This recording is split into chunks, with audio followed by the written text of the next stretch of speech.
Bonjour à tous, aujourd'hui je vous fais une vidéo sur l'épinot pour vous faire un retour de mon expérience à son sujet parce que je trouve qu'on entend de tout et son contraire. Alors c'est parti, je vais vous dire ce que j'en pense. Donc moi je me suis vraiment donné pour mission de m'entourer de professionnels de la santé qui soient passionnés, à l'écoute des femmes et qui cherchent à s'améliorer en permanence en allant chercher dans le monde entier les meilleures méthodes et rencontrer les meilleurs professionnels.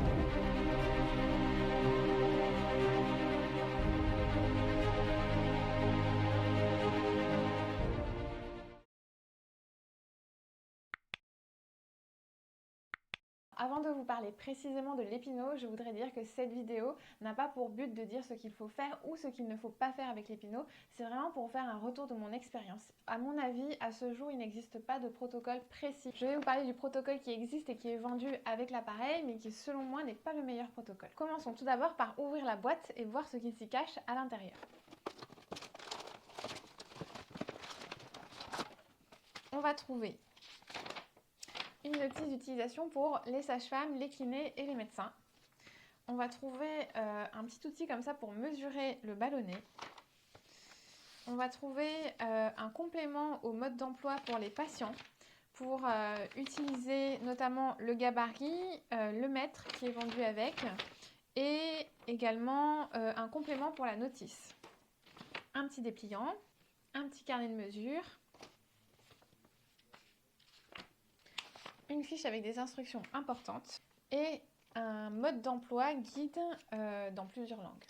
Tout d'abord, je trouve qu'il y a des choses intéressantes à lire dans le mode d'emploi, mais pour moi, il y a quand même des choses à revoir, voire qui pourraient être délétères pour les patientes qui achètent l'épinot et qui viseraient à l'utiliser seule. Une des choses à revoir et qui est notamment prescrite dans cette notice, c'est que Epinot conseille de commencer à partir de 25 semaines de grossesse à un rythme de 1 à 2 séances par semaine par la phase de perception. Pour Epinot, la phase de perception, c'est insérer le ballonnet dégonflé, donc de cette manière dans le vagin, et de venir prendre conscience de la contraction et du relâchement du périnée en venant le gonfler à peine. Déjà, je trouve que c'est assez subjectif parce que qu'est-ce que ça veut dire gonfler à peine le ballonnet?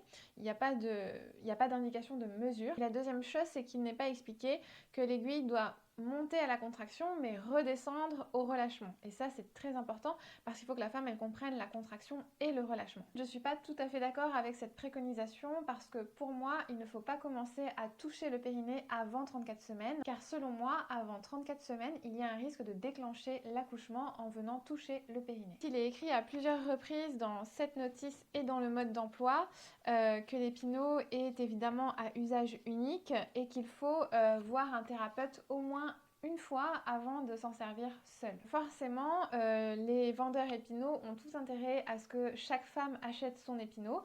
C'est plus lucratif. Cependant, selon moi, il est très difficile de s'en servir seul et surtout d'avoir la bonne utilisation, les bons gestes et d'avoir les effets escomptés. Vous allez comprendre ça tout de suite en découvrant le protocole que j'utilise avec mes patientes, mais avant ça, je veux vous expliquer comment ça fonctionne. D'ailleurs, j'ai élaboré ce protocole avec l'aide et l'expérience d'un confrère qui s'appelle Mathieu Pichoff et qui a fait une excellente vidéo à ce sujet, je vous la mets en description. Avant de rentrer dans le vif du sujet avec l'épinot, je voudrais vous parler du périnée et de comment ça fonctionne. Le périnée, c'est tous les muscles qui vont fermer le fond du bassin. Ces muscles vont envoyer des fibres en transversale et en verticale autour de chaque sphincter pour permettre la continence. Pendant la grossesse, l'imprégnation hormonale va faire que tous ces muscles, et d'ailleurs tous les muscles du corps et tous les ligaments du corps, d'ailleurs on dit que pas une seule cellule n'est sous l'influence des hormones de la grossesse dans le corps. Grâce aux hormones de la grossesse, tous les muscles du périnée vont petit à petit se relâcher, devenir plus vascularisés et hypertrophiés, ça veut dire que les cellules vont grossir et se gorger d'eau et de sang pour être beaucoup plus souple. La nature est donc déjà très bien faite et le périnée est déjà totalement fait pour se relâcher le jour de l'accouchement. Le périnée est également fait pour se réparer et se remettre des éventuelles déchirures qu'il pourrait y avoir le jour de l'accouchement. Je voudrais aussi beaucoup insister sur le fait que la préparation du périnée, qui peut se faire avec un kinésithérapeute, ne se résume pas à l'utilisation de l'épinot, mais comprend plein d'autres méthodes que si vous le souhaitez, je vous expliquerai dans d'autres vidéos. N'hésitez pas à me le demander en commentaire. Vous vous demandez sûrement, du coup, si le périnée est imprégné des hormones et qu'il est fait pour se relâcher, Pourquoi on va le préparer avec l'épinot? Eh bien tout simplement parce que si l'imprégnation hormonale suffisait totalement, il n'y aurait jamais de déchirure ou d'épisiotomie. C'est pourquoi la préparation du périnée est faite pour prévenir les éventuelles déchirures ou épisiotomies qui pourraient arriver le jour de l'accouchement. J'ai découvert l'épinot il y a quelques années quand je donnais des accompagnements de récupération postnatale à des patientes à domicile. Je commençais toujours par un bilan. Il s'est avéré qu'à plusieurs reprises, des patientes m'ont expliqué avoir utilisé l'épinot avec leur sage-femme ou avec leur kiné.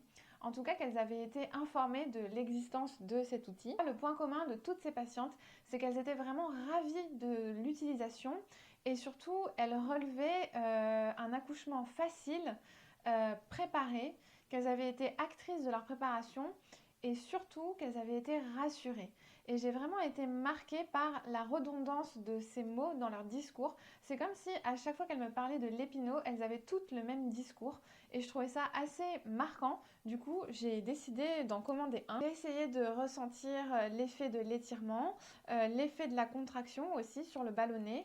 Et j'ai été me renseigner auprès des confrères et des consoeurs qui l'utilisaient autour de mon cabinet pour avoir leur retour. Les retours étaient assez divers. Les patientes qui l'avaient utilisé seules étaient assez mauvais.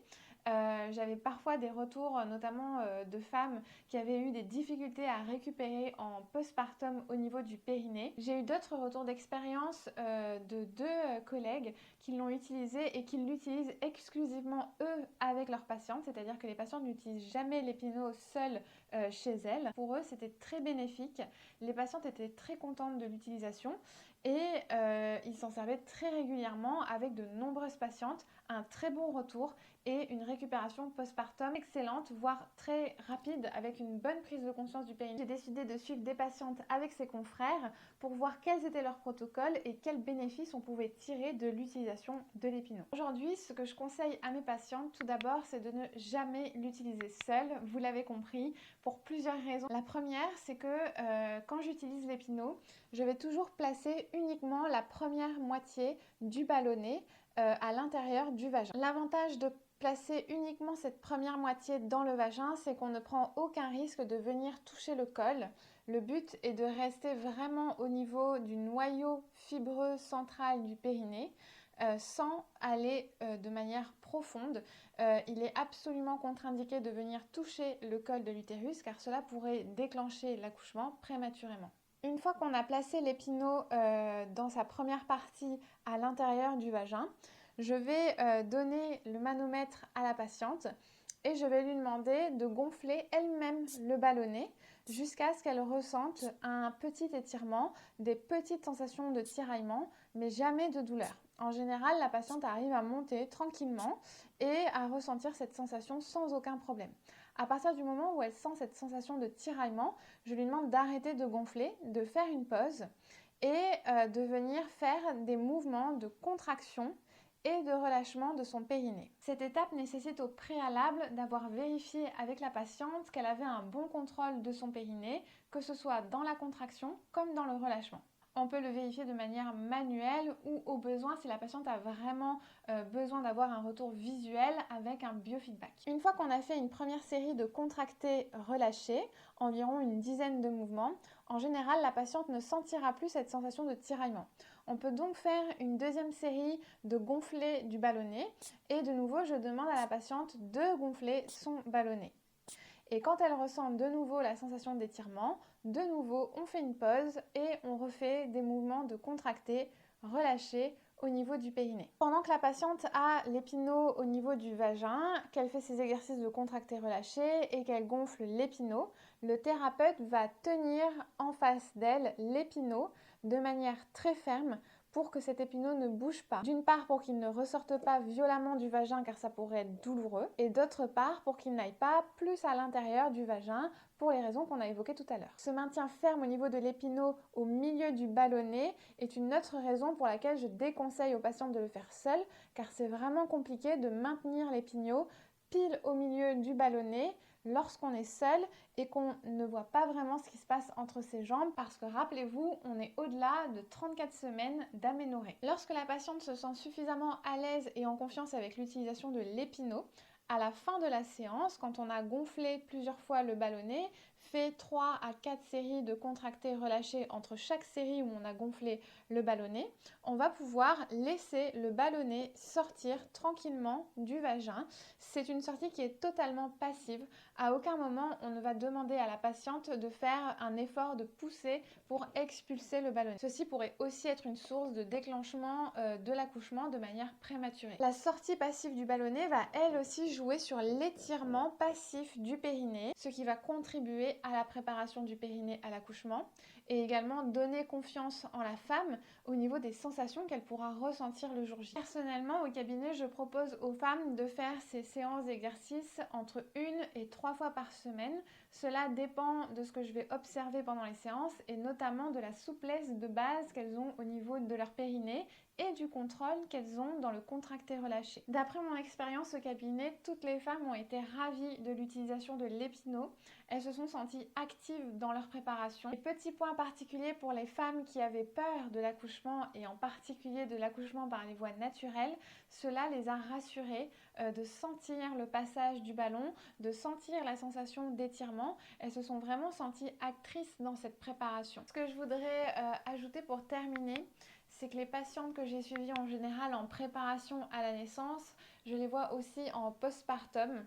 Et pour le coup, les patientes que j'ai accompagnées avec la préparation du périnée, dès que je les voyais en postpartum, donc environ à 6 semaines après la naissance du bébé, elles avaient vraiment une excellente perception de leur périnée, elles avaient une très bonne contraction volontaire et je pense que c'est lié en partie au travail de la souplesse du périnée, ce qui a permis aux fibres d'être moins lésées au moment de l'accouchement, mais je pense aussi que c'est lié à toute l'éducation qu'il y a autour de la préparation du périnée. C'est-à-dire qu'en général, les femmes entendent parler pour la première fois de leur vie du périnée en postpartum, après leur accouchement. Et pour moi, c'est un petit peu le pire moment pour entendre parler de son périnée parce qu'il vient un petit peu de subir un gros étirement. Il est un petit peu comme endormi, je dirais même sidéré.